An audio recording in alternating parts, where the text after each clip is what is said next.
feels good.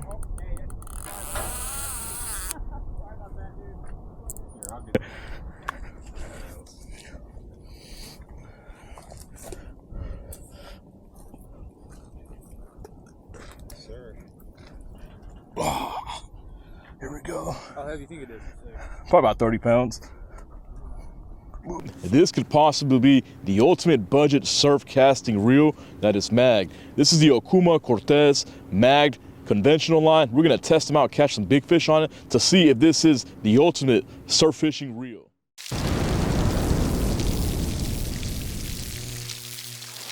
All right, guys, so here is the Okuma Cortez. This is the 5CS model here. This is the smallest model they like to offer.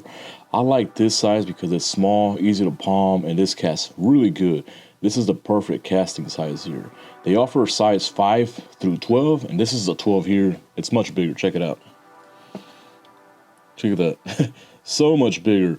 My favorite thing about these reels is the cast control, but we'll get that in a little bit. So Okuma claims that this reel can hold 365 yards of 50-pound braid.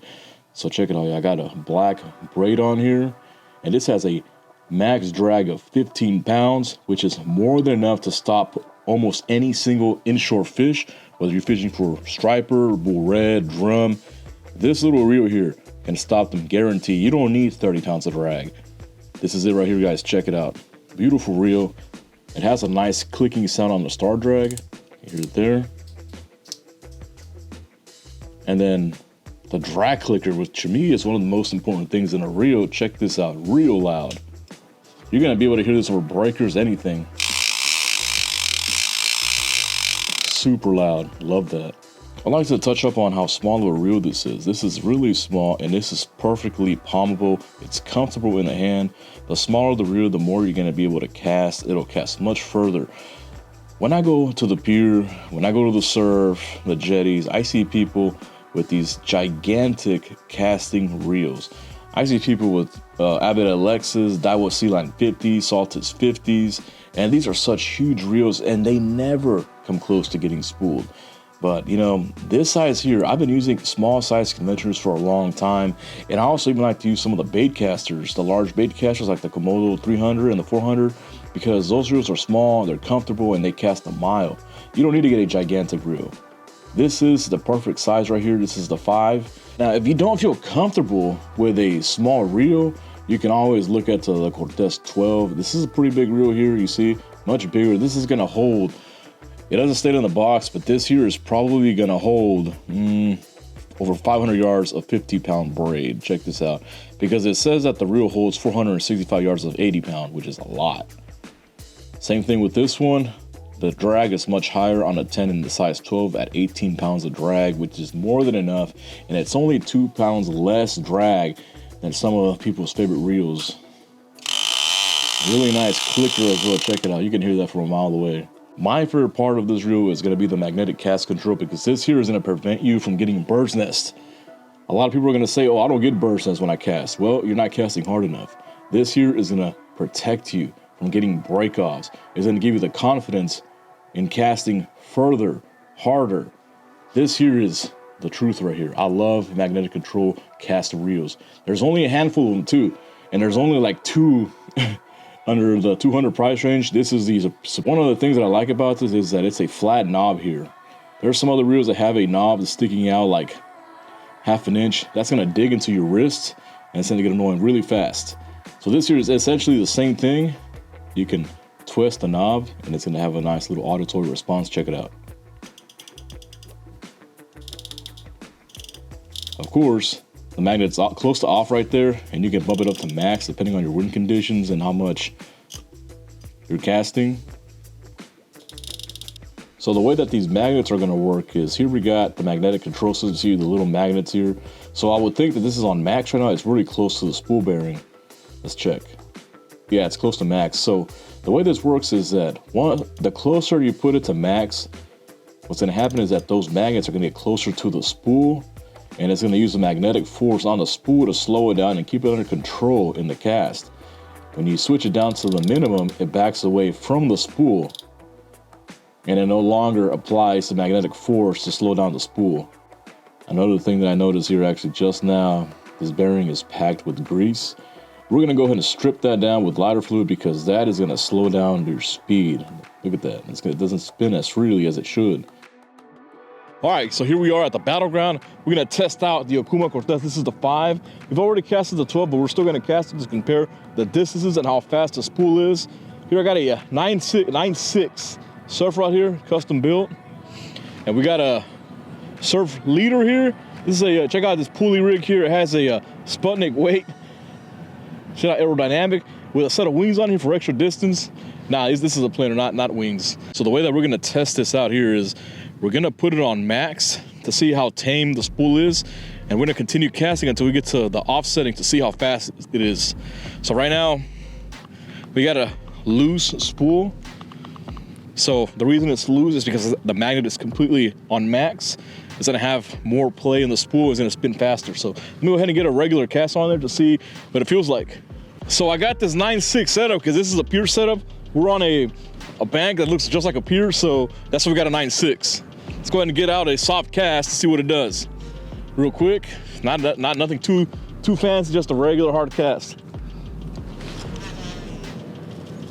Whoa. All right, see, we got a bird's nest there, so we're gonna have to tighten the spool a little bit. I almost stopped it with my thumb.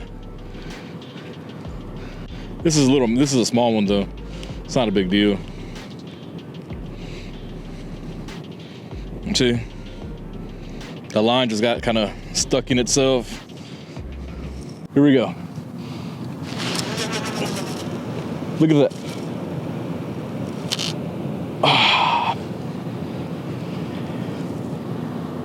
That was out there.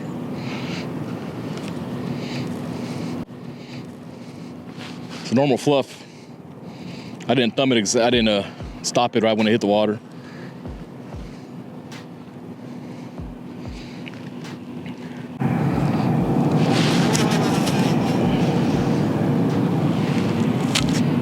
So I think we finally got it dialed down.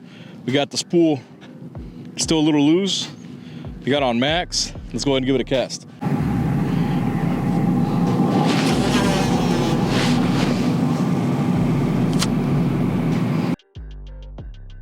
So what we learned on max was that the spool, when the magnet is on max, then you can have some play on it like this. What we're gonna do now, we're gonna put on minute, we're gonna put halfway of the magnet, check it out. But this time we're gonna cinch it down, make sure there is no spool play, but it's still pretty loose. Check it out. This is how I test how loose my spools are. What I do is I put on a free spool, drop it. You see how fast it drops? Most of the time, what people do when they're not using magnetic control reels, they tighten the spool tensioner, and this is how they test. Make sure, look, check it out. See how slow it drops? But you won't get any distance, but at least you won't get a bird's nest.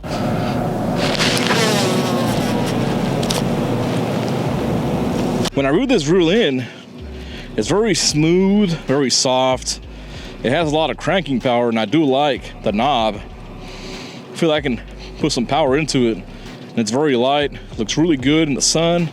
But most importantly, this is a 6:1 gear ratio, so it's not super fast, but it's not slow, which means that it's gonna keep your weights, your lures, whatever you're casting, up above the water column. So now what we're doing is, now we really gotta put our thumb to the test here. We have no magnet, a semi-loose spool, and we'll see how far we can get. Hopefully, this is where you start getting bird's nests. All right, let's do it. All right, I'm probably gonna get a bird's nest here. So I'm gonna have to use my thumb immediately. All right, no magnet, loose spool, let's do it. Oh, yep. I knew that was gonna happen.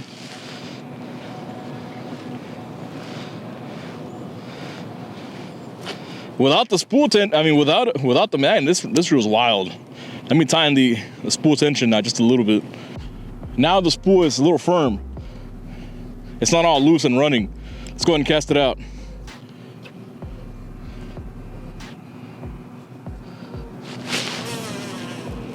Oh, yep, there it goes. It's loose. That is a wild spool when there's no magnet and it's kind of loose. I have to use my thumb. Whenever I start seeing, so the trick when you're thumbing your spool, once you start seeing some line lift just a tad bit, you just want to softly tap it. That little soft tap is gonna spool, to slow down the spool slow enough to prevent that from starting to overrun on the spool. That's how you get the bird's nest. So luckily, you know, our entire life we've casted non-mag reels, so we kind of know we have an educated thumb. So we just, as soon as we start seeing just that little lift, little tap. With the size 12, this cast pretty good for the size. It also has like a magnetic control. With this one, I usually use it on halfway and the spool a little loose. I like this one. It's the same, it casts really good, but of course, the spool is bigger, which means it's heavier, which means less rotations, less distance. This is what we're gonna use right here. This is a 10-foot custom steadfast. This is their medium size. Here I got an Okuma Cortez, a 12 size right here, 30-pound mono, tapered shock leader right here, and also we added in the rubber stopper to help us grip the spool. Check this out. Our cast. The old pure cast.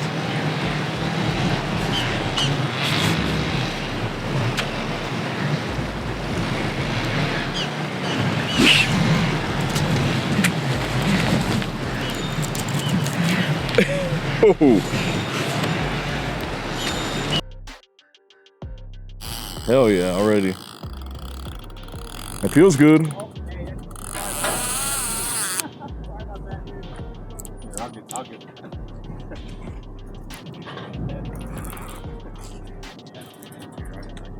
Hell yeah. That was quick. Just got here too. Feels like a drum, man. Like a black drum. Look at that.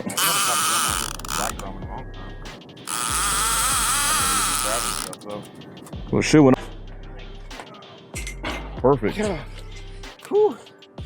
Man, that's a nice one for sure. Boom. Sounds good. Big ass drum. Yes, sir. Hell yeah. Check it out, guys. Big old drum. Literally casting this bait out 20 minutes. Right away. The 5 series through the 12. I think it's a great reel for the price. I definitely gonna stock up on another one because I'm gonna put on my other rods. Because this reel for 180 bucks, you can catch on Amazon cheaper sometimes.